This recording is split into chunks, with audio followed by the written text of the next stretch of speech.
Magandang araw mga kagabay. Ngayon po ay February 11, 2026, araw po ng Miyerkules.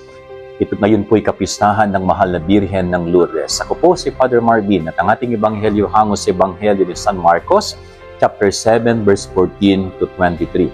Sabi ng Panginoon, hindi ang mga ipinapasok natin galing sa labas ang nakapagpaparumi sa ating pagkatao, kundi yung nanggagaling mismo sa ating loob. Yun ang nakapagpaparumi sa tao.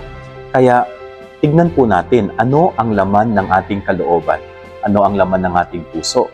Baka mga rumi ng kasalanan yan, no? Baka mga maduduming isipan yan, no? Mga maruruming nagdudulot ng kasalanan sa ating pagkatao.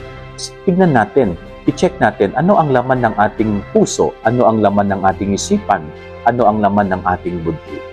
Sapagkat kung ano yung laman yan ang ilalabas ng ating bibig. No? Sabi nga, kung ano ang laman ng puso, ilalabas yan ng ating bibig. Kaya panatilihin natin sanang malinis ang ating kalooban, puso, isipan, at budhi. No? Ganun ang ginawa ng Mahal na Birhen. Si Mama Mary, hindi niya hinayaang makapasok sa kanyang puso ang kasalanan. Na pinanatili niya ang kadalisayan, ang kalinisan nito. No? Sana tayo rin mga tao, yun ang ating pagsumikapan. No, huwag nating ipunin ang dumi ng kasalanan sa ating puso. Sapagkat kung marumi yan, ilalabas yan sa ating bibig.